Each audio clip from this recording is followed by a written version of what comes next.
Buenas tardes a todos, gracias por venir. Hoy vamos a trabajar Molière y dos obras de teatro. Nosotros vamos a presentar La Escuela de Mujeres y Jorge hoy nos trajo El Misántropo. Así que vamos a trabajar ambas obras de distintos lugares y vamos a pensar, en principio, pasiones de mujeres en escena. Hoy nos acompaña Jorge Dubati. Yo lo voy a presentar ahora porque tiene un currículum muy extenso. Hola, ¿cómo te va?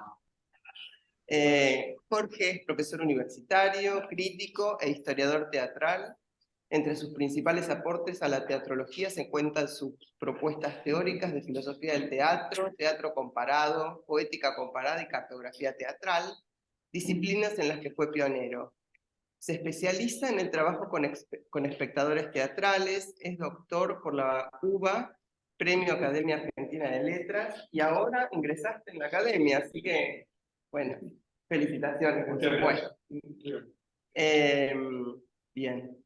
Ha publicado más de 200 libros sobre teatro argentino y universal, se desempeña como vicedirector del Teatro Cervantes, desarrolla sus actividades de docencia e investigación en la UBA, es profesor titular de Historia del Teatro 2 en la carrera de Artes de la Facultad de Filosofía y Letras, es director del Instituto de Artes del Espectáculo Dr. Raúl Castañino de la Facultad de Filosofía y Letras, coordina el área de investigaciones en ciencias del arte en el Centro Cultural de la Cooperación, fundó y dirige desde el 2001 la Escuela de Espectadores de Buenos Aires, que como sabemos tiene más de 60 sucursales. Pero bueno, réplicas en el mundo. 84. 84 escuelas. ¡Wow! Impresionante, impresionante. Bien. Integra la Red Internacional de Escuelas de Espectadores, ¿qué es esto? Fundó y codirige, junto con Juan Villafañe, el Aula de Lectores de Poesía, y ha publicado más de 200 libros vinculados al teatro universal y argentino. Yo hice un recorte muy acotado. Bueno, no pro 5, el teatro comparado, problemas y conceptos, el teatro laberinto, el nuevo teatro de Buenos Aires en la postdictadura, poéticas de liminalidad en el teatro, Teatro Nacional Cervantes, el primer siglo, con prólogos de Tristan Bauer y Rubén Daudia. Bien. Millones de cosas para decir de Jorge. Por suerte nos acompaña hoy, nos estamos muy encantados. Así que bueno, vamos a comenzar la clase. Bien. Las primeras y poco conocidas polémicas feministas se sitúan en la Francia del siglo XVII, cuando entre los círculos aristocráticos surge el preciosismo, que fue un movimiento cultural en el que las mujeres fueron las protagonistas y establecieron sus propias leyes en lugares que les estaban negados hasta ese momento. En ese tiempo, la alternativa para las mujeres era o el convento o el casamiento, el matrimonio. Solo las viudas tenían alguna libertad, podían gozar de alguna libertad, entonces por eso surge este movimiento, esta reacción de las preciosas, que se negaban a comportarse según los modelos establecidos hasta el momento. Este movimiento va a ser, sin quererlo, una protesta contra las leyes de inferioridad. Las preciosas del siglo XVII son de alguna forma la continuación de lo que se venía denominando desde el siglo XV la querella de las mujeres. Solían ser mujeres protestantes que habían tenido acceso desde chicas a la lectura de la Biblia, o eran mujeres solteras o viudas con tiempo y con dinero. El término preciosas toma su nombre del uso que hacían précieux, valioso, era valioso en francés, y era usado con una connotación de belleza, ya que tanto las preciosas como los preciosos debían comportarse de acuerdo a los cánones de apariencia y títulos sociales de la época. También, bueno, lo que les decía, la libertad económica y la exaltación de una idea platónica del amor, así como del hombre perfecto. Los hombres debían ganarse el respeto, aprecio y admiración de las mujeres. Esto era por la vía de la conversación, que tendría que ser ingeniosa, desenfadada, ya que las preciosas exaltaban el amor ideal. Tenían una cuestión ahí con este lugar ideal no carnal. Si bien el preciosismo se extendió en varios países de Europa, en Francia se desarrolló mucho el movimiento feminista. Planteaba temas que iban más allá del ámbito de la cultura y exigía cambios en las costumbres sociales. El aporte de los anones del siglo XVII al feminismo radica en que gracias a ellos la querella feminista deja de ser un lugar privado para teólogos y moralistas y pasa a ser un lugar para la opinión pública. Una mujer, Catalina de Vigón, había sido educada con los privilegios que eran exclusivos de los hombres. Y desde chica se le permitió asistir a las reuniones de su padre con los pensadores de la época. Al ser una esposa muy joven, propuso reuniones culturales y filosóficas a las que accedían los aristócratas franceses. Y lo que empezó con una moda fue un movimiento cultural en donde asistía Balzac, La Fontaine, Richelieu, La Rochefoucauld y tantos otros hombres.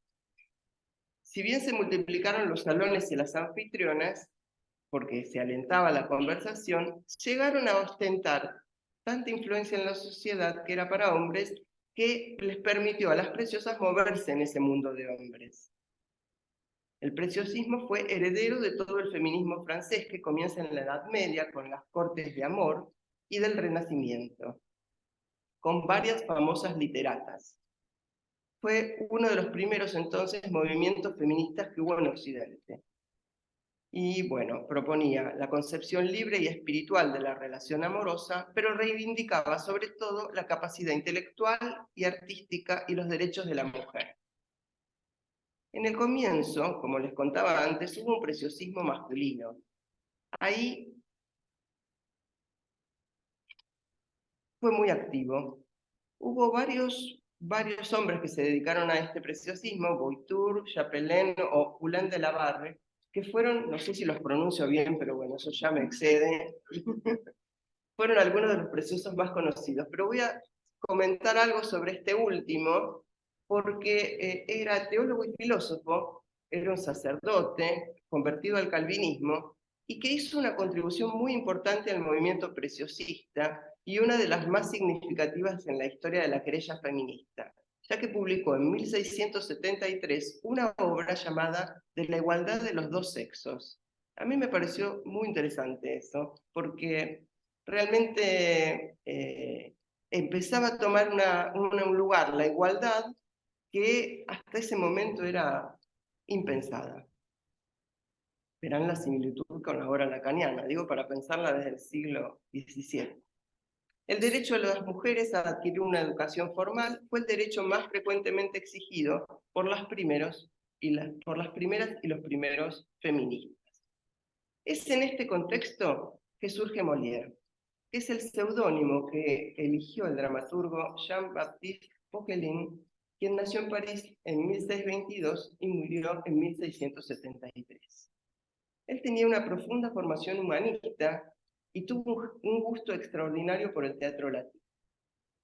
Como se codeaba con la más alta alcurnia, le sería esto de gran utilidad en su carrera como actor, escritor y empresario.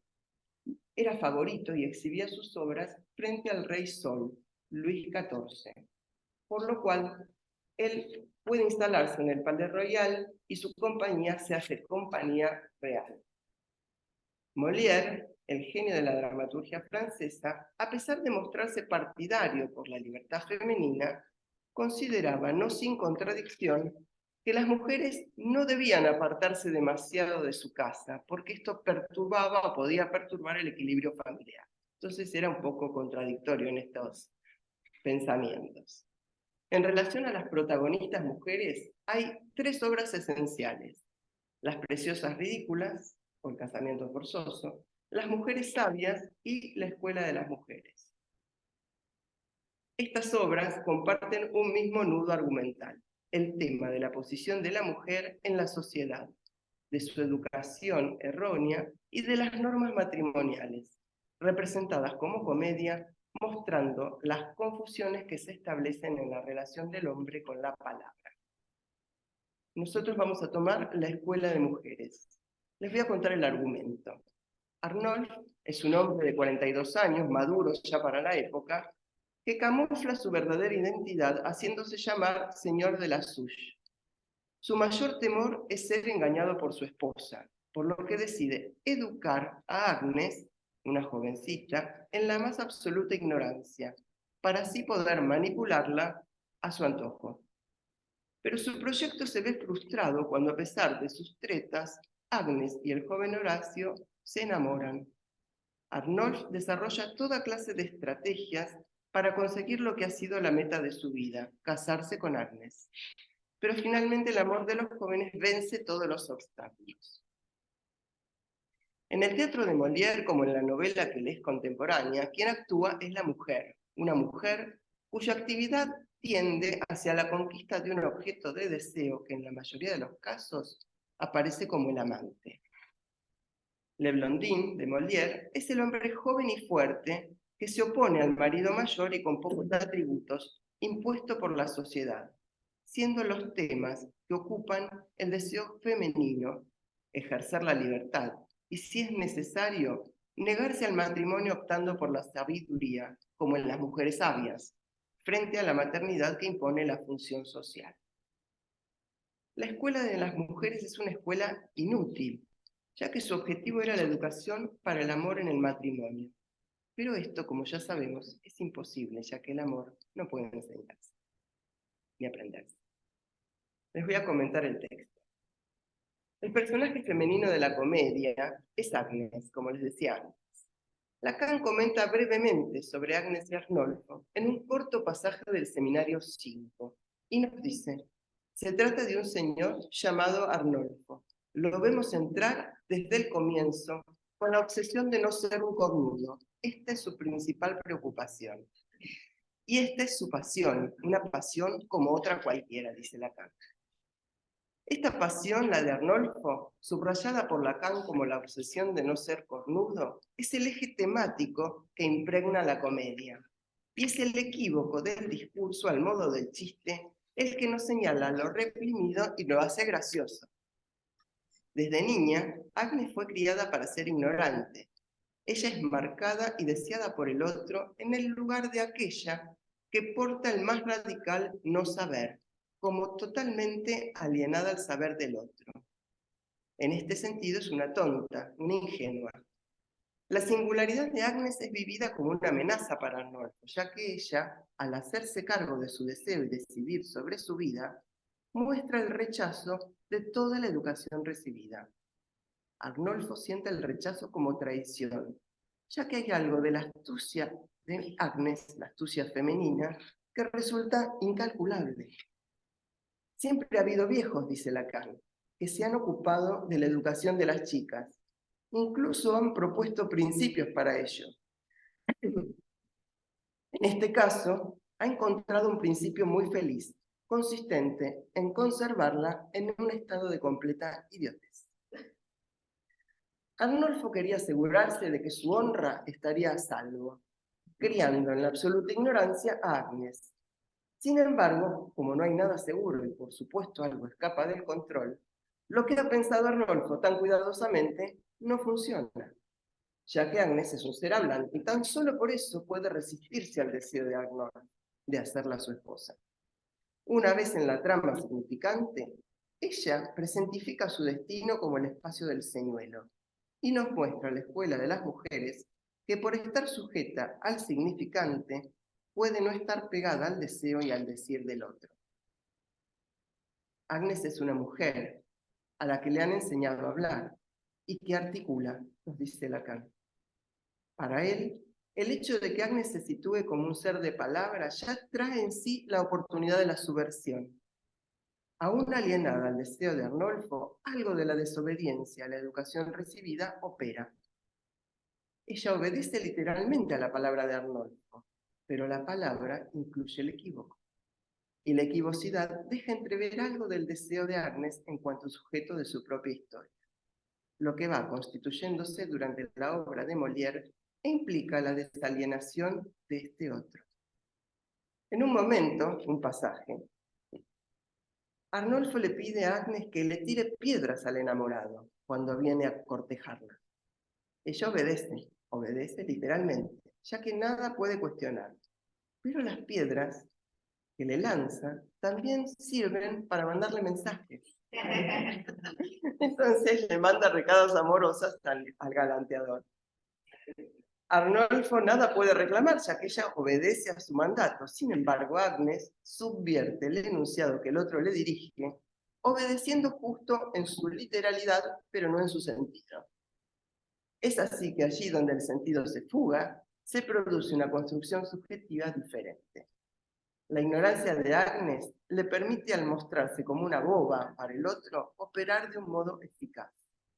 Serán estas inocentes e ignorantes mujeres, aquellas que nombramos como las mosquitas muertas, quienes sin escapar del discurso imperante hacen fuerza desde la debilidad, operando desde la astucia característica de lo femenino. Bien, hasta aquí mi trabajo. Ahora vamos a escuchar el trabajo de Carina Benussi. Ella armó algo que nos lleva a la actualidad tomando la obra de Molière y tomando más o menos esta ingenuidad de la obra de Molière. Vamos a escuchar. Bueno, ante todo quería agradecerle a Jorge, que es un placer, ¿no?, para nuestro seminario que estés acá. Y voy a retomar porque yo te escuché a vos en Radio Nacional Cervantes cuando hablaban de Molière, Malgré-lui. Exacto. Y estaba, bueno, el agregado cultural en ese momento, ¿no?, de Francia, bueno, estaba el director, estaba un actor, y a mí me interesó esto de la incidencia de Molière en la actualidad, ¿no? Entonces es atemporal, es universal, a pesar de que la comedia es territorial. Entonces yo les traigo un Arnolf o un Arnolfo de hoy en día. Exactamente. Bueno. La ingenua, una mujer de manual, es el título que le hemos puesto. Yo le agregué como un subtítulo: las palabras tocan el cuerpo y una mujer lo siente. Hay que casarse con una tonta para no ser uno el tonto, dice Arnolf en Escuela de Mujeres. Freud, en su texto, empiezo con un poquito de psicoanálisis, sobre la más generalizada degradación de la vida amorosa, que es de 1912, dice que si de cierta persona emana una impresión que pudiera llevar a su elevada estima psíquica, no desemboca en una excitación de la sensualidad, sino en una ternura eficaz en lo erótico. La vida amorosa de estas personas permanece escindida en dos orientaciones que el arte ha personificado como amor celestial por un lado y amor terrenal por el otro. Cuando aman, no anhelan, y cuando anhelan, no pueden amar. El principal recurso de que se vale el hombre que se encuentra en esta decisión amorosa consiste en la degradación psíquica del objeto sexual, es decir, la mujer ingenua, la tonta, la bruta. Este es el caso que hoy nos ocupa y que a través de la evocación de Molière en Escuela de Mujeres traemos a colación una pequeña viñeta clínica que pone de manifiesto que ciertos paradigmas masculinos aún perviven entre nosotros y nosotras, a pesar de que desde 1662, fecha de estreno de la obra en la actualidad, han ocurrido tan solo 361 años y muchos cambios sociales y culturales que hay reivindicado el lugar que las mujeres ocupan en la sociedad. No obstante, algo persiste sin solución de continuidad: el malentendido entre hombres y mujeres en las relaciones amorosas. Pues si de amor se trata, cada quien hace de lo suyo. Una viñeta de ficción, escena 7, bueno, de Escuela de Mujeres.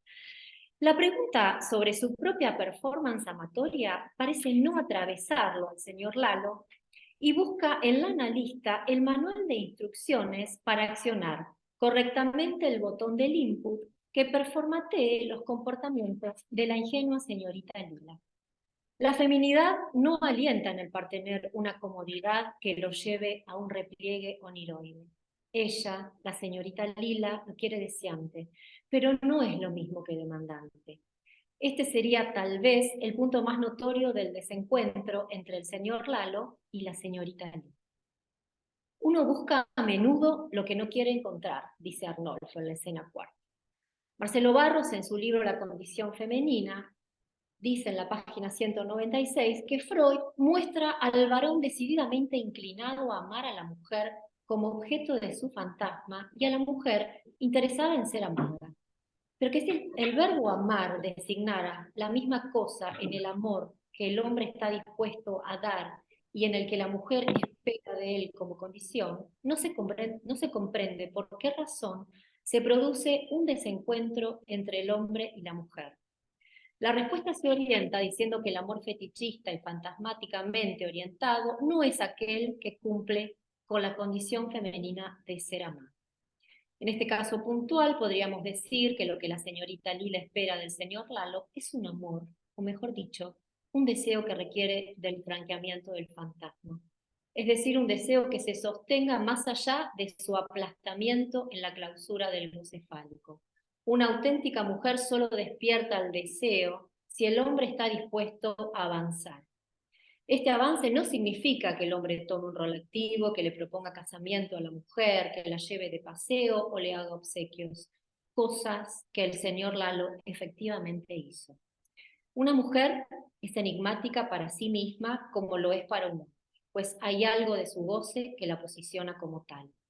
El goce propiamente femenino, ese que no sería fálico, al que Lacan denominó el otro goce, no es localizable, tiene un carácter no situable. Entonces, ¿qué quiere una mujer?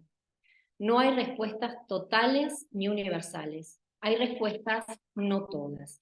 Si nos preguntamos qué quiere la señorita Lila, podríamos decir que el señor Lalo no está a la altura de su condición femenina de ser amada por un hombre que avance. Este avanzar se dimensiona en la palabra que un hombre profiere a su amada, más que en la palabra, en el decir, que no debe confundirse con la voz, un decir que provoque un efecto en el cuerpo femenino. Los decires del señor Lalo no hacen vibrar el cuerpo de la ingenua mujer, que no por ingenua se inscribe en el manual del usuario auténticamente masculino, como Lord Cheselin, o mejor dicho, como Arnolf o el señor de la Souche, personaje de Molière en Escuela de... Muchas gracias. Ahora sí, le vamos a dar la palabra a Jorge y te vamos a situar para que veas. Buenísimo. Bueno, primero agradecerle enormemente. Yo voy a hablar desde otro lugar, ¿no? Que tiene que ver con la historia del teatro y sobre todo la poética, ¿no? Por eso, tal vez la discusión más fuerte que yo voy a plantear está relacionada con una cuestión epistemológica, es decir, con la pregunta desde dónde uno lee y desde dónde uno se relaciona con el teatro del pasado, ¿no? Pensemos que el acontecimiento teatral, lo que llamamos el acontecimiento teatral, siempre acontece en presente. Nosotros, cuando vamos al teatro, estamos viviendo un presente que está, digamos, fatalmente condenado a morir, ¿no? Podemos decir que la historia del teatro es la historia del teatro perdido, ¿no? En el sentido de que no podemos conservar el acontecimiento teatral. Esto tiene que ver con lo que llamaríamos un paradigma de la cultura viviente, ¿no? Que está fuertemente relacionada a la idea de duelo, ¿no? Los teatrólogos, digamos, vivimos haciendo duelo, porque esos objetos o acontecimientos con los que nos relacionamos están condenados a morir, y tenemos conciencia de que mueren ante nuestros ojos, ¿no? Entonces hay algo, como dice Alush, ¿no? En la famosa, ese libro que a mí me fascinó, ¿no? Erótica del duelo en tiempos de muerte seca. El teatro es un gran ejercicio de transformación de la relación con la muerte, ¿no? Esto sería lo primero que me gustaría decir en relación a esta cuestión epistemológica, ¿no? Y en segundo lugar, si el teatro es el teatro perdido, es el teatro que murió, digamos, leer a Molière necesariamente es leerlo anacrónicamente, es decir, lo estamos leyendo desde una cultura, desde una visión de mundo, desde unas competencias que no están relacionadas con su propia época, ¿no? Y por lo tanto, es muy interesante esta idea de que construimos una relación con el Molière del pasado para leerlo anacrónicamente y sobre todo para diferenciarlo de aquello que él está proponiendo, ¿no? Entonces, yo les quería un poquito proponer estas ideas, la idea del teatro perdido, la idea del anacronismo, la idea de la diferencia, ¿no? De las políticas de la diferencia, y también la idea de la reescritura, ¿no? Que es un poco lo que acabamos de escuchar, esta idea de que nos relacionamos con Molière reescribiéndolo. Nunca vamos a llegar a acceder a ese núcleo que podemos llamar un núcleo histórico de aquel acontecimiento viviente del año 1666. Pero lo interesante, desde mi punto de vista, es que buscamos de manera asintótica, ¿no? ¿Se acuerdan esa línea que trata de aproximarse siempre a un centro y nunca llega a tocar ese centro? Digamos, esa voluntad de aproximación asintótica se hace sobre la conciencia de una política de la diferencia, ¿no? Entonces, necesariamente reescribimos a Molière, ¿no? Y yo lo que quería proponerles para esta idea de la construcción de la mujer en Molière, digamos, y de las pasiones femeninas en Molière, me interesaba mucho hacer una aproximación asintótica al universo de Molière, ¿no? Y creo que una de las obras más, podríamos decir, más reveladoras es esta obra, El Misántropo, de 1666. Yo no sé si la han podido leer, pero es una pieza que tiene digamos, como protagonista a un personaje maniático. Para la época de Molière, este hombre tiene una manía que es una manía que consiste en decir siempre la verdad, ¿no? Es decir, tiene una enorme dificultad de relación con el mundo porque permanentemente está generando obstáculos, conflictos por decir la verdad, por no poder fingir lo que piensa o lo que siente, digamos, por no poder enmascararse en una teatralidad que permita la fluidez social. Entonces, me gustaría que pensemos un poquito la ubicación de Molière, el siglo XVII en Francia. Todavía no existe el concepto de autonomía en el teatro. El teatro no es autónomo. ¿Qué quiere decir que el teatro no es autónomo?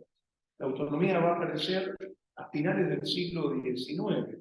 Que el teatro no puede ser, digamos, propositivo en términos autónomos respecto de lo que se impone socialmente, ¿no? Podemos decir que el teatro en el siglo XVII, e incluyo en esto Shakespeare, a Lope de Vega, a Molière, o sea, a todos los grandes representantes del teatro en este siglo que es considerado el siglo de oro, ¿no? Piensen que es el siglo de las grandes obras de Shakespeare, el siglo de las grandes obras de Lope de Vega y el siglo de la producción de Corneille, Racine, Molière. Se lo considera así como el siglo de llegada, de gran llegada en la historia del teatro.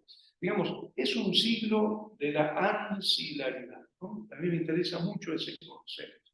¿Qué quiere decir ancillaridad?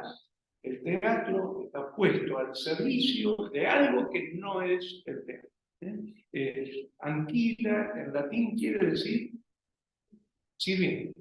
El teatro es sirvienta de distintos sistemas de poder. El sistema de poder político, el sistema de poder social, el sistema de poder religioso.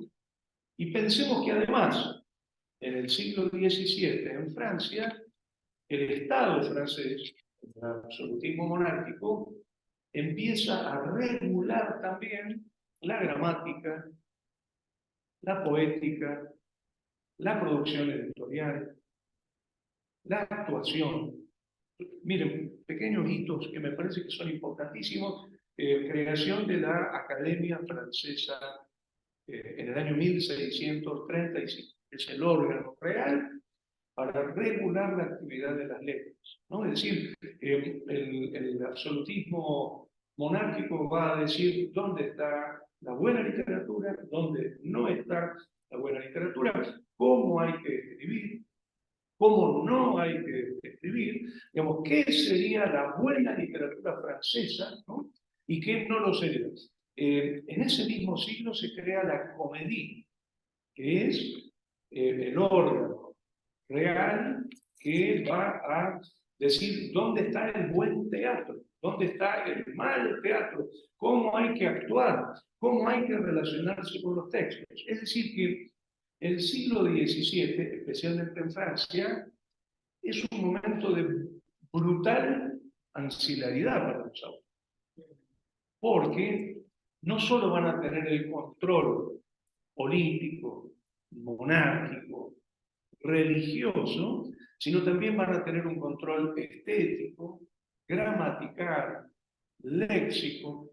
En el siglo XVII se crea la imprenta real, ¿no? Que es un tema muy interesante porque pasan a decir quiénes son los autores del primer nivel, los del segundo, los del tercero, a quién hay que publicar el folio, que sería libro grande, a quién el libro chiquitito.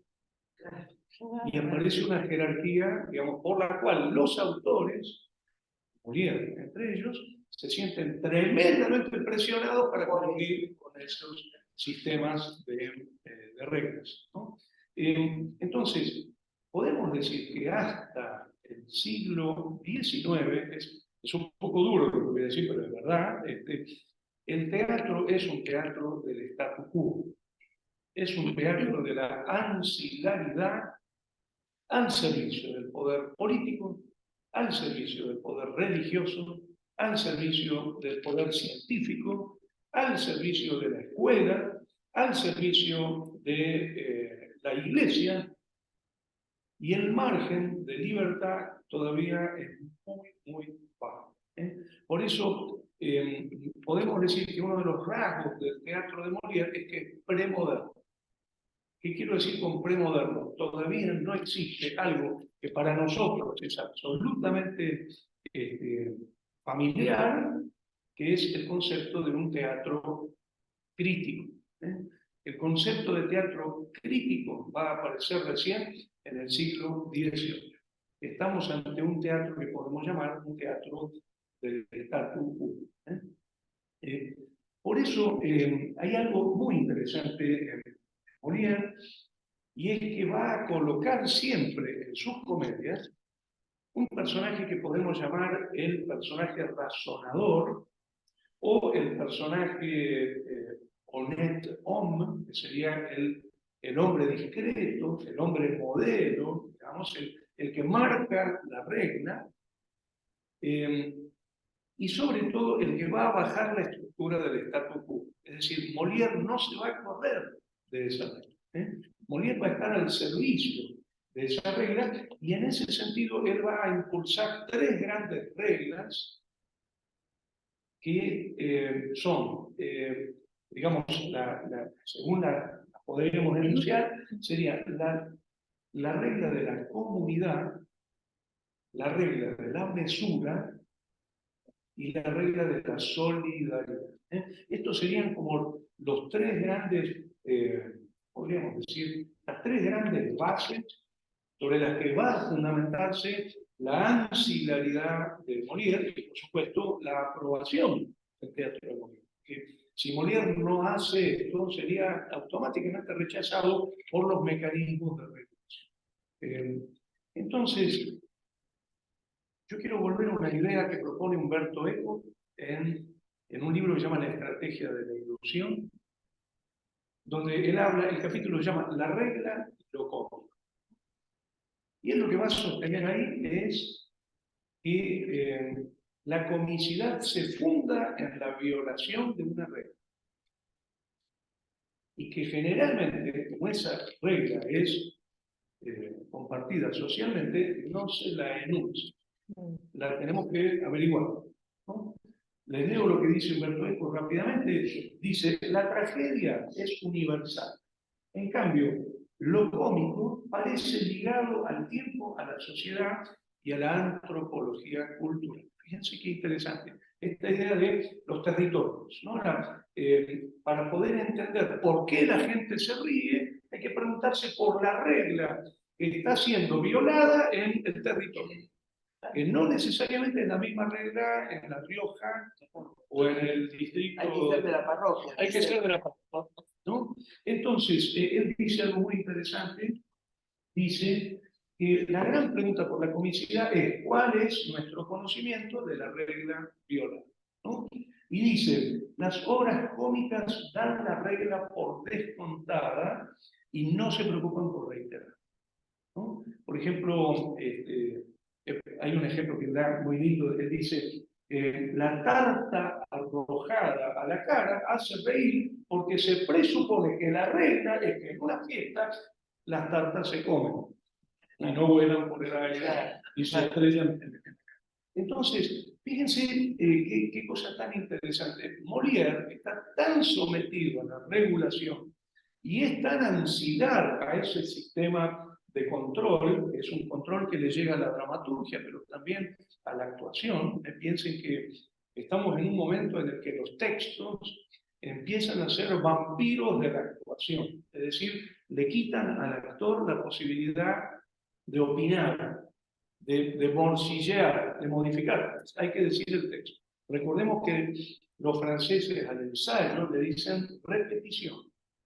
La palabra fundamental es repetir, repetir. Es decir, repetir qué cosa? El texto. Hasta que digas exactamente lo que dice el texto, yo agregaría aprobado. El texto que está regulado. Entonces, miren qué cosa tan interesante. Molière se va a encargar de poner en este personaje, que le podemos llamar el personaje razonador o el honnête homme, se va a encargar de poner la regla explícita. Digamos, lo que no hay que violar, lo que hay que cumplir, ¿no? Por eso es muy interesante buscar en Molière el personaje razonador, ¿no? Ustedes recordarán que si bien Alceste es el protagonista del misántropo, el personaje razonador es Filinto. ¿Sí? Y Filinto dice las cosas muy claramente desde la primera escena. Es decir, explica por qué Alceste está equivocado. ¿Por qué Alceste es un maniático? ¿Por qué Alceste no está haciendo lo que corresponde hacer? ¿Y por qué eso va a terminar mal como termina mal? Fíjense, les leo lo que vemos en esta primera escena entre Alceste y Filinto. O sea, entre el personaje maniático, que hay que corregir, y personaje razonador, que explicita el estatuto, ¿no?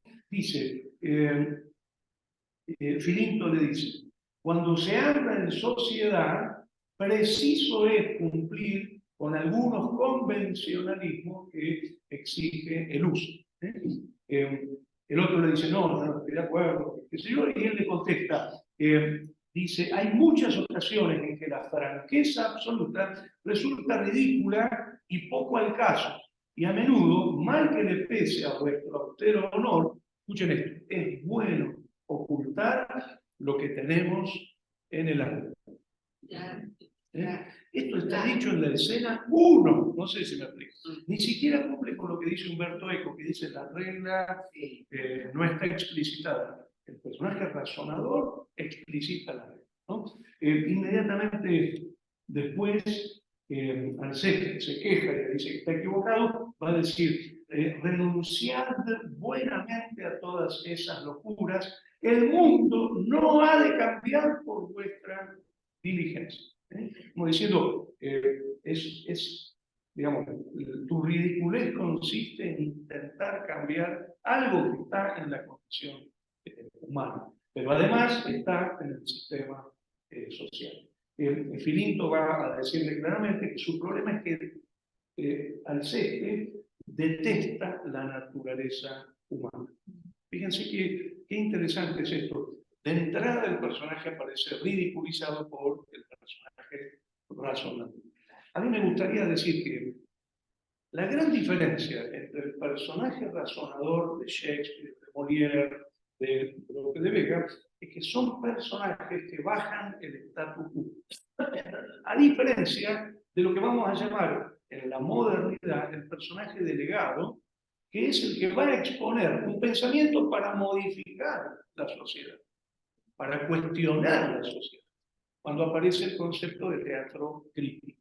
En una palabra, el personaje razonador te va a recordar confortarte con las reglas que corresponden. En cambio, el personaje delegado, el drama moderno, es el que va a decir hay que romper estas reglas porque tenemos que pasar por el progreso, por vía crítica, a una sociedad mejor.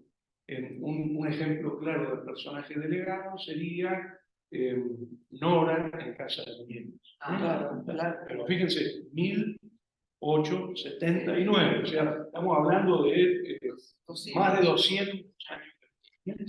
Nora lo que va a decir, le va a decir al marido, el matrimonio no se puede fundamentar de esta manera. O acontece un prodigio, ¿no? Y lo interesante es que va a haber otros personajes delegados que van a decir lo mismo. Cristina, la amiga de Nora, va a decir, como personaje delegado, el fundamento del matrimonio tiene que ser la verdad. Andar y hablar con tu marido y decirle lo que está pasando, ¿no? Y también lo va a decir el médico. Piensen que generalmente los personajes delegados del drama moderno o son abogados, o son historiadores, o son científicos, o son médicos, porque están habilitados como letrados por la universidad o por la institución. Pero, a ver, hoy lo podemos ver un resto de aquel personaje delegado en las publicidades donde ponen médicos. ¿Vieron? Usar esta pasta dentífrica y eso el tiempo yo no lo recomiendo. Tal cual. Bueno, personaje delegado es degradado en formato publicitario. Tal cual. Contemporáneo. Entonces, fíjense qué interesante esta cuestión. Volviendo a esta idea, vayamos al territorio del Molière. Veamos qué es lo que está haciendo y veamos cómo nos diferenciamos nosotros de ese territorio. El personaje de Filinto le va a decir claramente en la cara, en la escena 1, le va a decir el gran principio del racionalismo clásico de la época, que es la perfecta razón huye de los extremos y quiere que seamos discretos por sobriedad. En una palabra, el personaje razonador le está diciendo, estás equivocado, asumilo, digamos, aplicar las reglas y te va a ir mejor, ¿no? Si te adaptas al estado, ¿no? Digamos, ¿cuáles serían entonces las grandes leyes de las que está hablando el teatro de Molière? Porque nosotros lo leemos como un avanzado, ¿vieron? Nosotros tendemos a leerlo como un gran generador de crítica, ¿no? Porque nos lo apropiamos, ¿cómo se dice? Lo reescribimos. Pero en realidad este muchacho lo que está haciendo es bajar línea, absolutismo monárquico. Piense que le toca vivir nada menos que con Luis XIII y con Luis XIV. Entonces, un momento dificilísimo para lo que podrían ser los avances de la modernidad, ¿no? Una es la ley de la comunidad. ¿En qué consiste la ley de la comunidad? El respeto de las reglas compartidas por la mayoría. Digamos, contra cualquier llamada de atención, ¿no? Fíjense que hay un texto de Molière en la Escuela de los Maridos, ¿no? Que dice, a la mayoría debemos siempre acomodarnos y jamás hay que hacerse notar. O sea, no te tenés que hacer ver por ninguna manía, por ningún gesto, por nada. Te tenés que sumar a la mayoría. Dice, es mejor sufrir, hallarse entre el número de los locos que verse solo contra todos en el partido de los sabios. Esto lo dice Molière en la escuela de los maridos, con otra vez, con un personaje razonador que está bajando statu quo. Entonces, primero la ley de la... La segunda ley es la ley de la mesura. Siempre hay que ser discreto, siempre en un justo medio, digamos, respeto a la naturaleza, respeto con la guía de la razón a cualquier extremismo, ¿no? Esto, por ejemplo, también aparece en la Escuela de las Mujeres, digamos, esta idea de, digamos, tanto para el comportamiento del varón como para el comportamiento, ¿no? Educar en una ley de la mesura. Algo que viene del clasicismo, que es la famosa áurea mediocridad, ¿no? La mediocridad dorada, mediocridad ejemplar, ¿no? Bueno, y el último sería la ley social de la solidaridad, que sería quedate en tu lugar social. Si sos burgués, no quieras ser noble. Si sos noble, no quieras ser rey. Si sos campesino, sometete a la regla del estamento.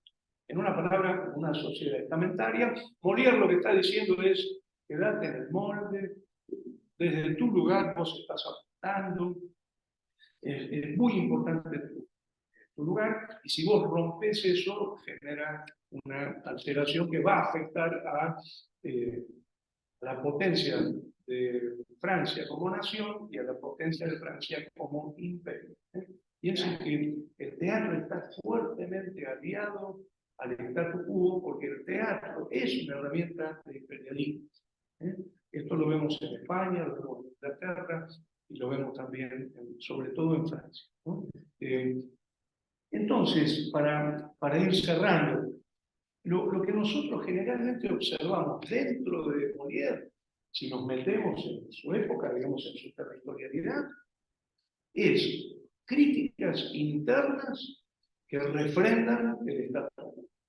Es decir, se hace generalmente crítica al maniático o a los maniáticos o a las maniáticas que no se comportan con las reglas del statu quo, con la ley de la mesura, la ley de la comunidad y la ley de la solidaridad, ¿no?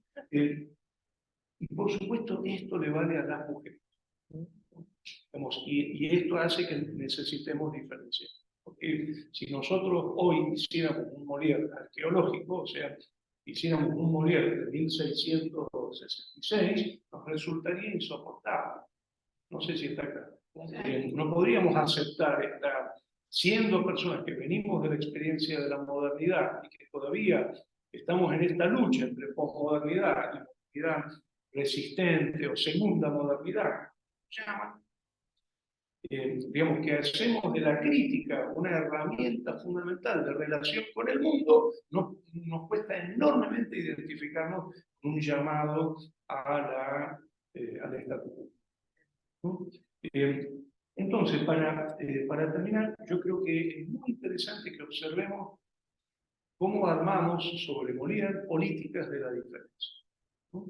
Es decir, cómo podemos reconocer que el personaje de Filinto es el razonador, pero elegimos como lectores o como espectadores o como lectores, elegimos identificarnos tal vez más con Alceste. Pero no es lo que está proponiendo la sintaxis de la comedia. Lo que está diciendo es que Alceste está equivocado, hay que ir a... Y esto, por supuesto, lo encontramos en todas las comedias de Molière. Si recordamos, por ejemplo, Tartufo, digamos, no es el cuestionamiento a la iglesia, sino es el cuestionamiento al santurrón hipócrita.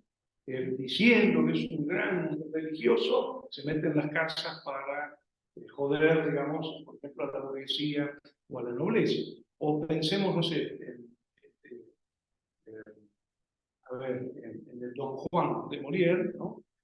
También un tipo que es, ¿cómo se llama? Un peligro, porque tiene la manía de seducir y abandonar mujeres y no tiene límite con las clases sociales, ¿no? Se mete con las minas de clase alta, la clase media, clase baja, no tiene ningún problema. Y esto genera digamos, un desorden en la estructura social que no se puede permitir. Digamos, es muy interesante cómo Don Juan sería un revolucionario, que también lo es Fausto, ¿no? Hay una relación interesantísima entre Fausto y Don Juan, pero justamente fascina por su capacidad disolutoria, pero hay que castigarlo. Y se lo castiga. Recordemos, Don Juan se va al infierno, ¿no? Igual que Fausto, ¿no? Recién Fausto no se va a ir al infierno ¿cómo se llama? En el romanticismo, ¿no? Cuando empieza en el siglo XIX a aparecer, por ejemplo, el final del Fausto de Goethe, pero en el Fausto de Marlowe te vas al infierno porque te portaste re mal, ¿no? Esto tendría que ver con una lógica de lo que llamamos en el teatro de Occidente justicia poética, ¿no? La justicia poética sería, si el cristianismo inventa un Dios justo, la función de las artes debe ser la justicia poética. O sea, si Dios es justo, el arte debe ser justo. ¿Cómo se hace justicia en el arte? Repartiendo premios y castigos, ¿no? Entonces, Alceste está bien castigado según Molière. No nosotros, no para nosotros. Al contrario, lo vemos tal vez como un precursor del personaje delegado de la modernidad, ¿no? Porque se parece al doctor Stockman de Ibsen, ¿no? Un enemigo del pueblo, ¿no? Esta cosa de, che, si el agua está podrida, hay que decir que el agua está podrida. No conviene, perdemos el turismo. ¿Se acuerdan? El tipo dice, voy a muerte y monta. Bueno, Alceste se parece a una especie de antecedente, pero no es lo que Molière está planteando. Por eso, creo yo, es muy interesante que lo leamos anacrónicamente y armemos políticas de la diferencia en las reescrituras. Bueno, súper interesante, ¿verdad? muchas gracias. Muchas gracias. Yo me quedé pensando yo empiezo mi trabajo hablando del preciosismo, y que verdaderamente fue como un incentivo a un movimiento dentro de Francia en ese momento, con lo cual iba un poco en contra de estas cuestiones del rey sol y de toda esa monarquía que manejaba todo. ¿Cómo lo pensás? Yo pienso justamente que las preciosas o las mujeres sabiondas, ¿no? Mujeres sabias, a la otra hora, son peligrosas porque están tratando de imponer criterios estéticos desde sus salones, desde sus, digamos, no les corresponde. Ellas deberían reproducir lo que está mandando el Estado. Claro, porque hablan de la ciencia, de la cultura, de los avances, ¿no? Están como en otra cosa. Eso le corresponde a la academia, le corresponde a los hombres, sobre todo. Y fundamentalmente a los hombres. En la academia no hay mujeres. No hay mujeres. Entonces, es muy interesante esta idea de la violencia de la academia francesa.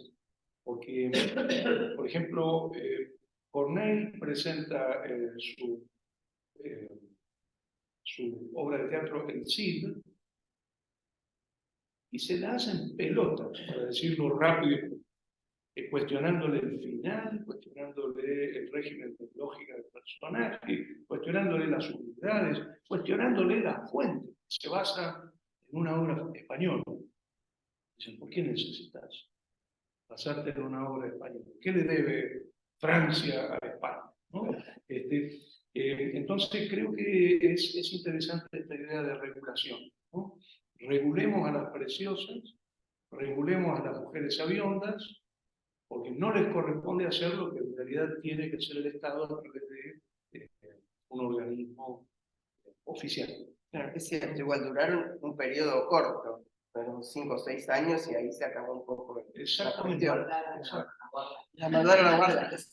Igualmente yo creo que hay todo un movimiento de resistencia en la Francia de la época, porque al mismo tiempo que vemos el teatro que propugna la academia, vemos otro tipo de teatro, especialmente en las provincias.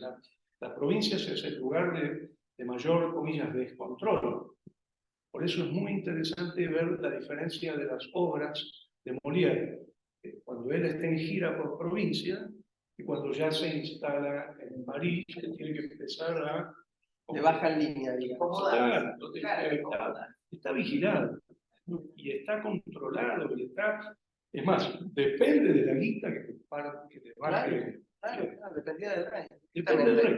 Entonces, hay un sistema de regulación que yo personalmente creo todavía sigue en Francia. Esto que llamamos el texto centrismo francés tiene que ver con esos sistemas de regulación.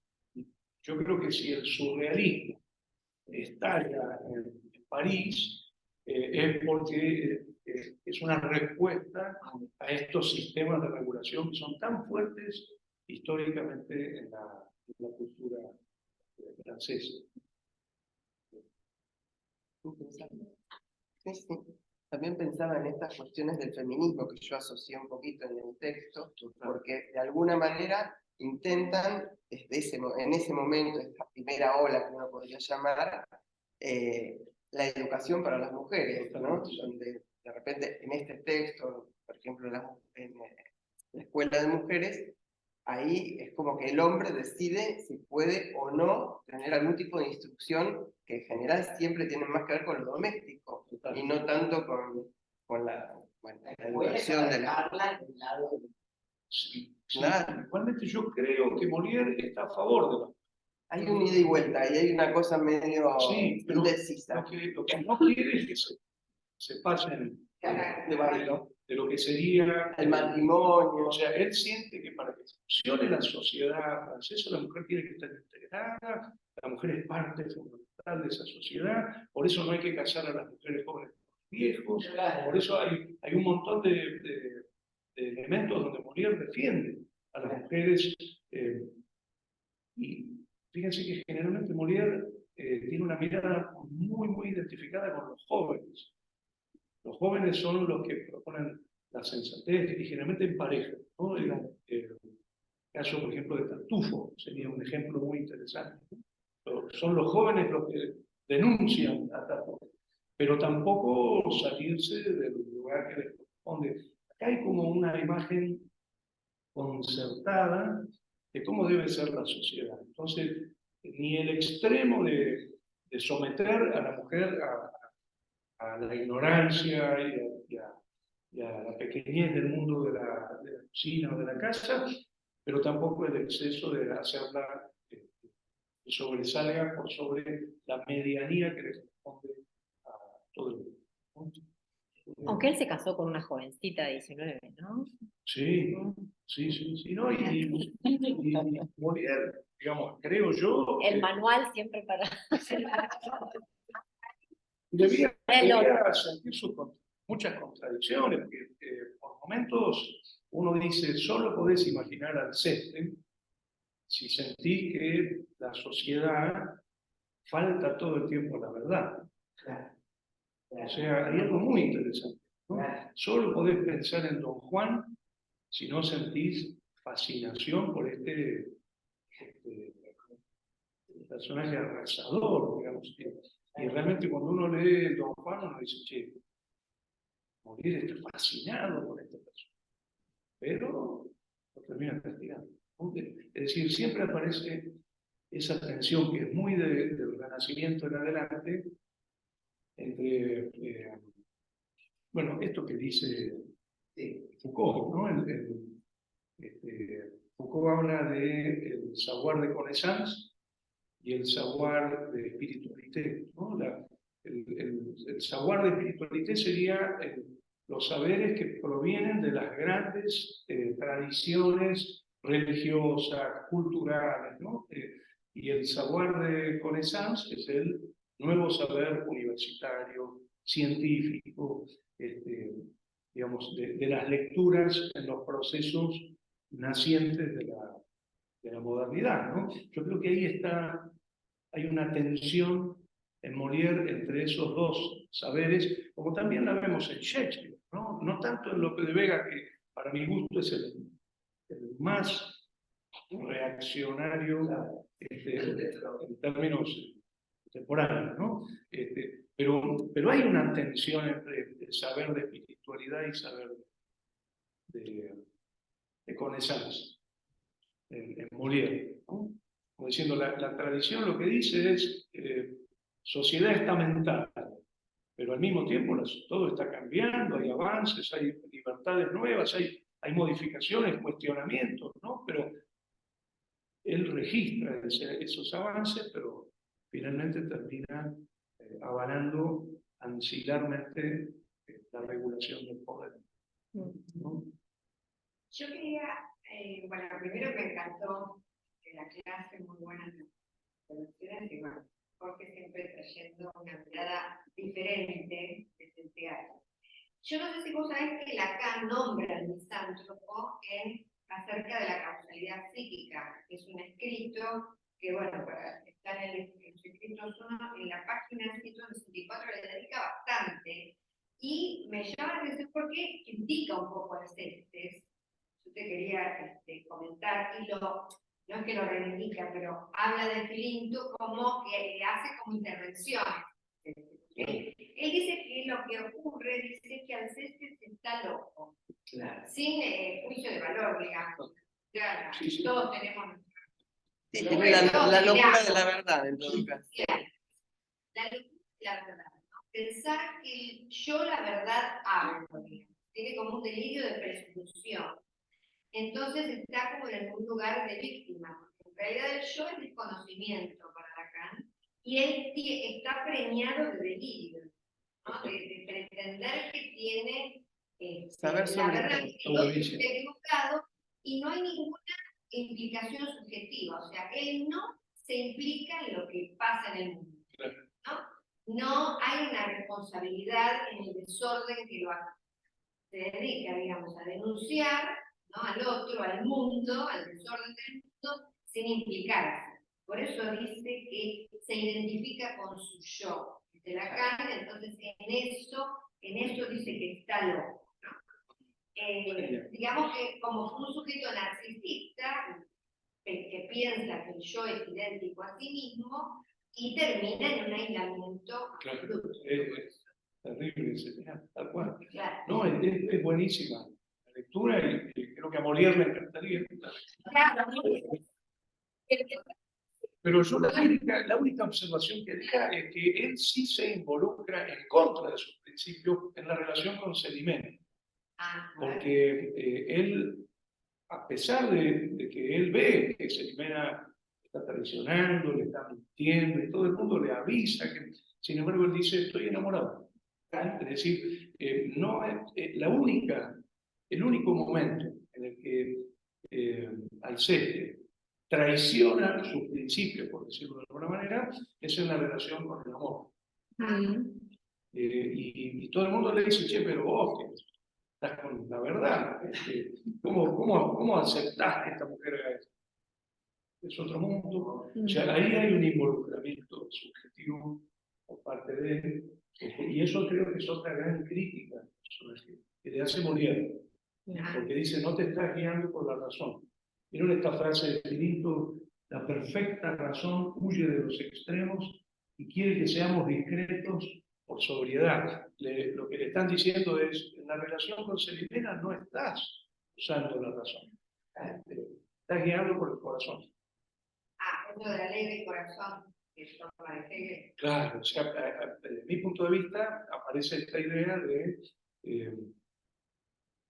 hasta el propio Alceste es inconsistente en algunas respuestas hacia el mundo, porque no cumple con sus principios, por ejemplo, en la relación amorosa.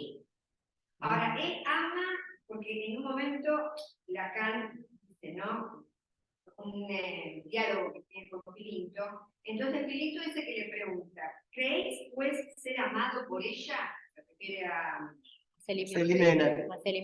Sí, Pardier responde, no la amaría si no creyese serlo. Claro.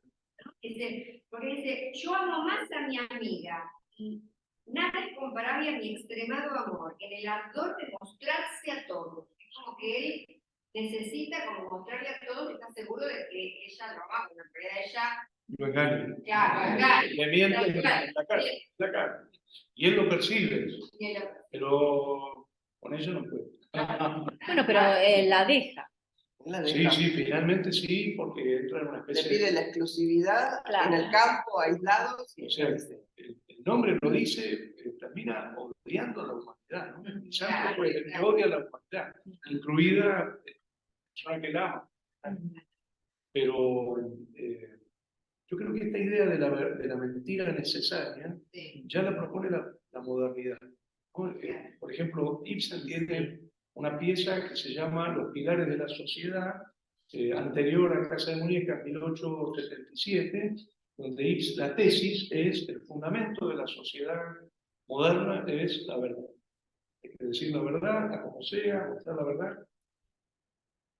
Y ya en una obra que se llama El pato salvaje, de 1884, Ibsen dice, la verdad es destructiva. Utiliza una imagen que Bernard Shaw va a elaborar como él lo llama el villano idealista. El villano idealista sería alguien, en nombre de la verdad, genera destrucción. Es muy interesante esa cuestión. Y esta idea de la mentira necesaria para la sobrevivencia empieza a extenderse en una enorme cantidad de textos, ¿no? Yo pienso, por ejemplo, en un texto muy importante del teatro español, El Gran Galeoto de José Echegaray, que fue premio Nobel, los primeros premios Nobel, y que en la Argentina, por ejemplo, tiene una radiación brutal, esta idea de es necesario mentir, ¿no? Ahí estaríamos más de acuerdo con Filinto que con Alceste. Acá dice, bueno, la verdad solo puede decirse a medias. Sí. Es imposible decir la verdad. Toda la Toda la- sí. Hay una pregunta acá Sí, en el chat. Sí, en el chat de Quintana, Carlos Quintana. ¿Te querés desmutear?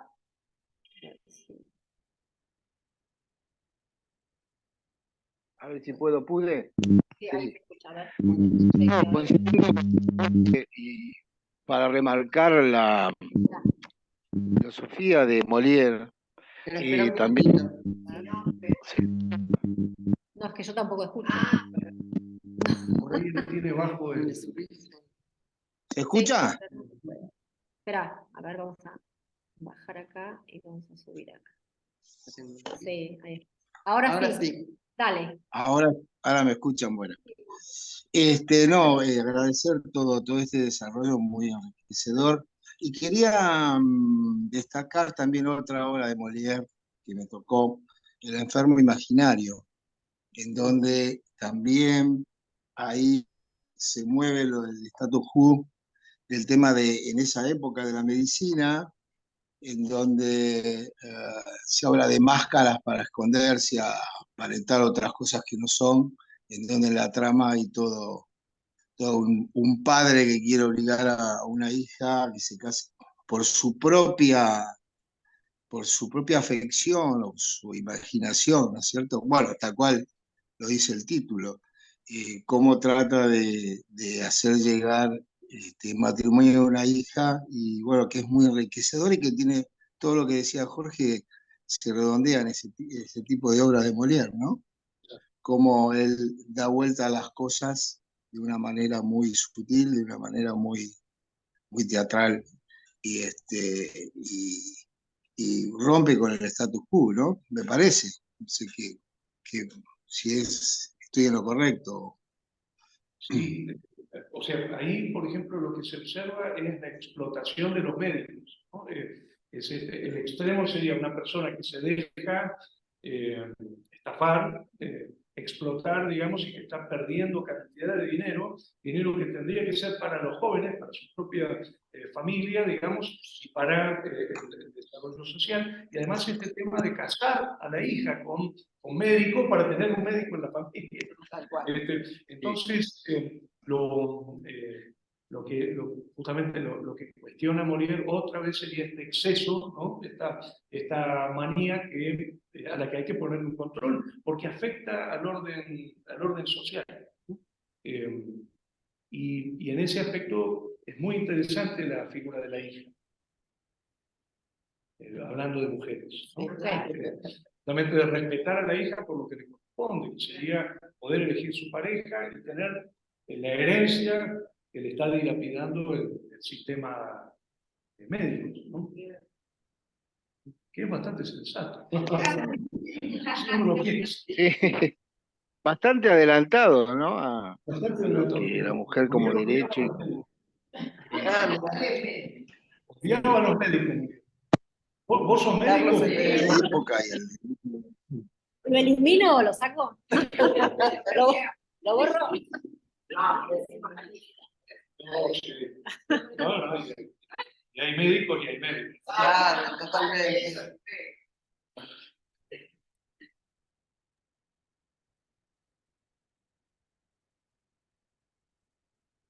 Bueno, ¿alguna pregunta más? A ver si en el chat, ¿alguien vio en el chat algo? No.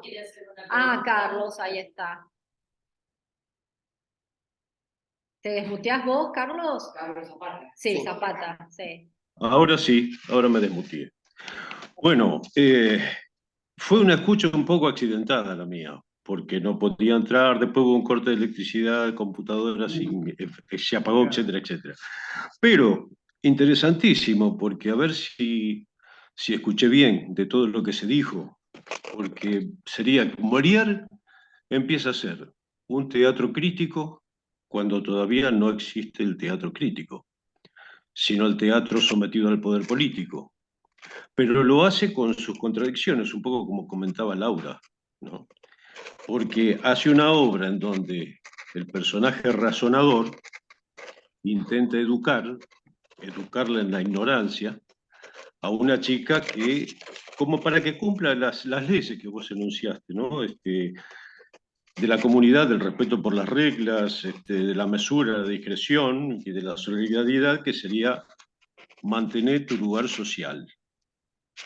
Pero este personaje que intenta ser educado de esa manera termina siendo el personaje que denominabas maniático, es decir, el que rompe con las reglas y rompe con eso, ¿no? Con lo cual, el mismo morirse me parece que se está representando en función de lo que dijo Laura. Por un lado, apunta a cierto movimiento de cuestionamiento de las cosas de su época, al mismo tiempo que dice, pero la mujer debería mantener su lugar para que no se desorganice todo, ¿no? Es un poco el resumen interesantísimo que surge de esto. No, esto quería preguntar si era... ¿Mm? La única cosa que, acuerdo con lo que decís, pero hay una sola cosa.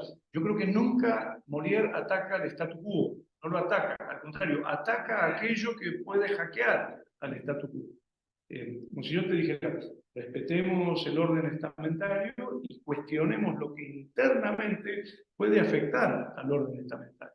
Mira, voy a dar un ejemplo que creo que es claro, el burgués gentilón, ¿no?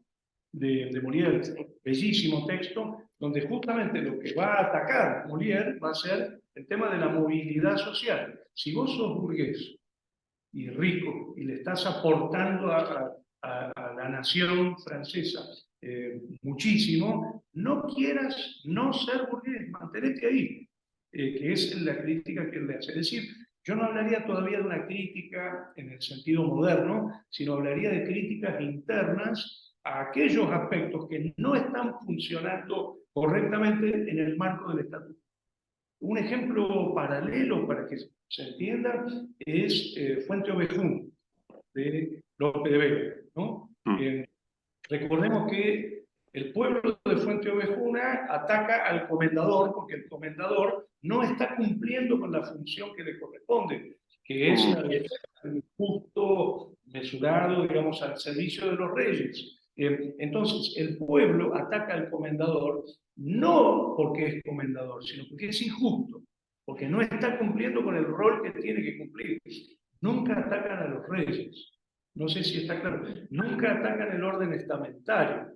No está atacando el sistema español, está atacando a un tipo que no está cumpliendo con lo que le corresponde hacer dentro del sistema statu quo, ¿no? Entonces, Molière todavía no sería, en términos modernos, alguien que va a proponer personajes que cuestionen el orden estamentario, cuestionen el sistema social, cuestionen la monarquía absoluta en virtud de un progreso que va a aparecer, por ejemplo, a finales del siglo XVIII, en Francia, un tipo como Beaumarchais.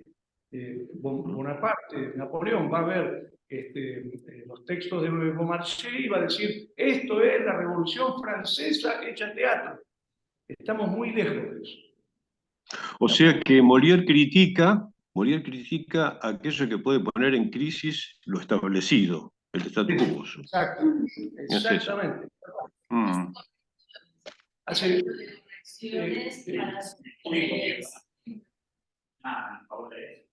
opina en favor de eso, salvo que sea el que él está atacando. Por ejemplo, los grupos como por ejemplo, Tartufo, que está basado en una persona real, digamos, por supuesto esa persona se siente atacada, pide la prohibición del texto, pero nunca la estructura.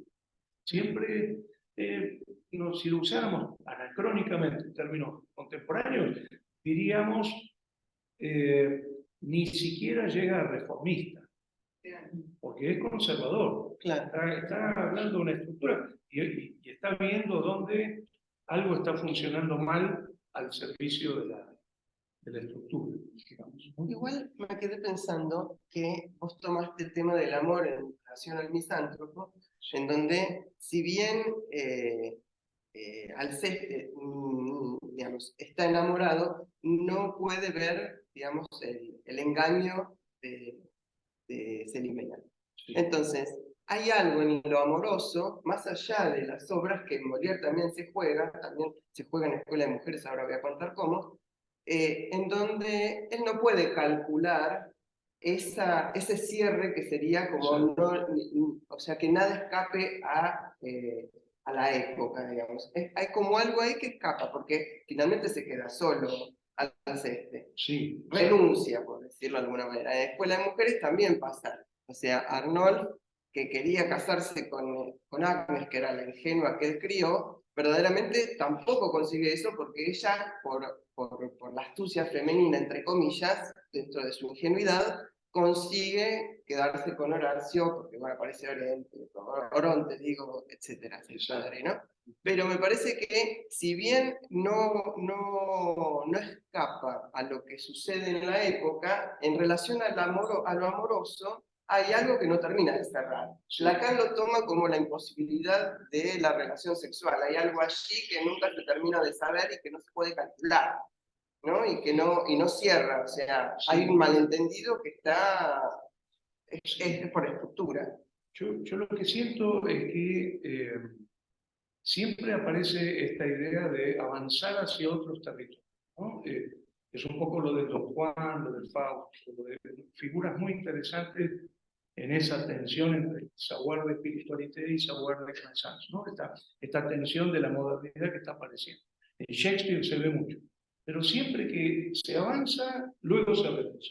Digamos, hay como una justicia poética por la cual la idea sería qué fascinante avanzar por este territorio, pero después hay que regimentarlo, ¿no? Yo creo que en ese aspecto Molière está en esa tensión. Y creo que esa tensión es la que nos deja leerlo de otra manera, ¿no? A mí eso es lo que más me gusta. Por supuesto, a mí me venís con la ley de la mesura, qué aburrido. Pero cuando ves esas zonas donde empieza a jugarse, y, por ejemplo, el ejemplo tal vez más lindo es el de Don Juan, ¿no? Vos decís, che, qué fascinante este personaje. Es un, ¿cómo se dice? Es un tipo que hace estallar la estructura, ¿no? Pero termina castigado en el horno del infierno. Digamos, a ver, en Shakespeare también lo vemos, esa tensión. Si uno piensa, por ejemplo, el Rey Lear, ¿no? En el Rey Lear, Shakespeare va a defender tres grandes valores que están concatenados, que son el rey, Dios y el padre. No tenés que atacar ni a papá, ni al rey, ni a Dios, que hay una correlación entre esos valores. Si los atacás, entra el caos. ¿No? Entra el caos, no hay vuelta. Ahora, es evidente que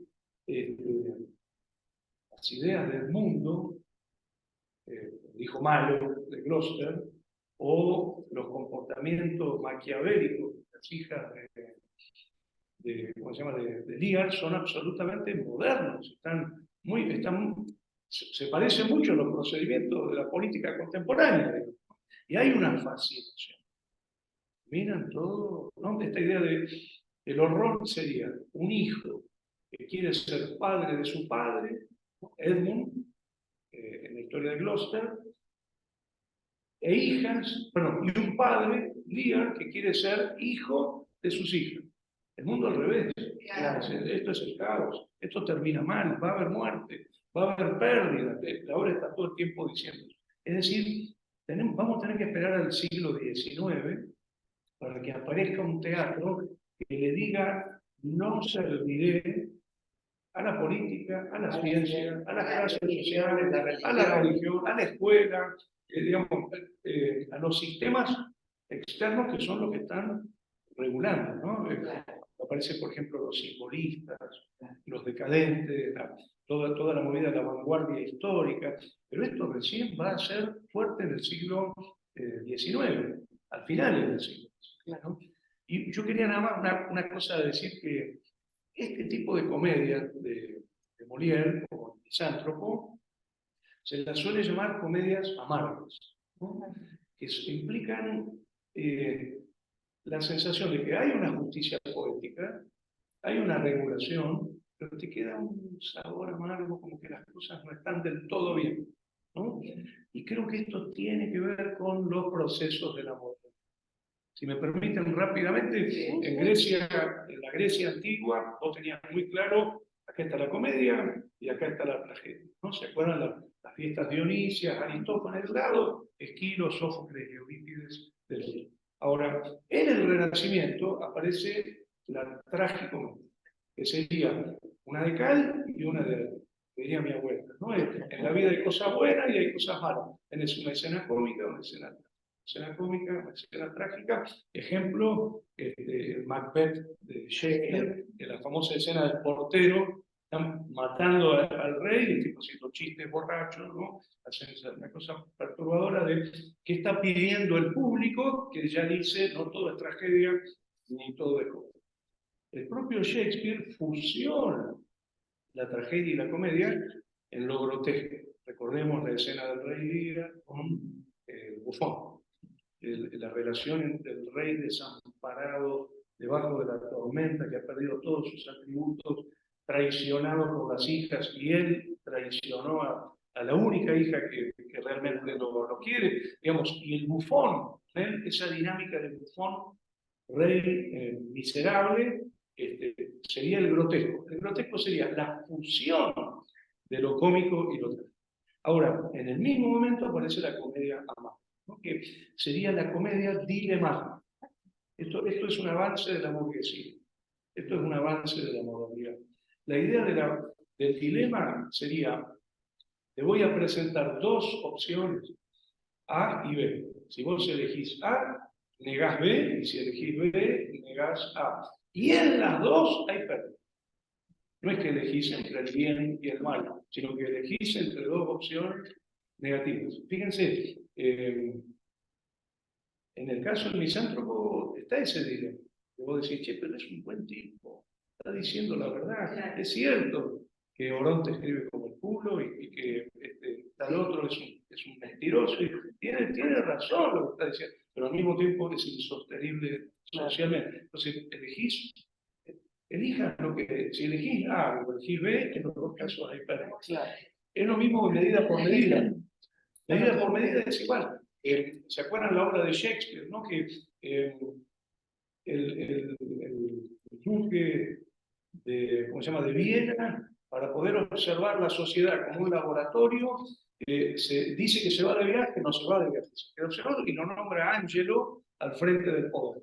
Angelo es el representante de los puritanos, dice ser un tipo disciplinado, muy serio, va a avanzar sobre Isabela es esta mujer que es una novicia, está haciendo votos. Entonces él le dice, dile, ¿querés salvar a tu hermano? Yo lo voy a matar.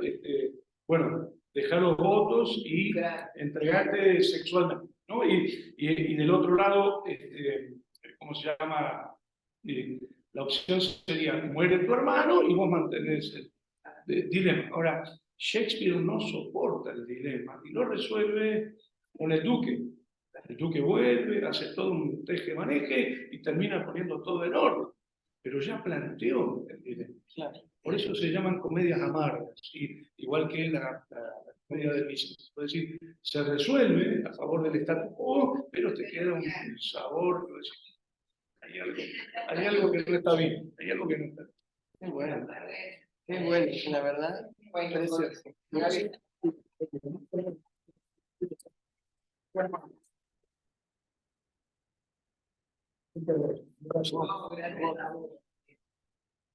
Qué desafío hacer Molière ahora.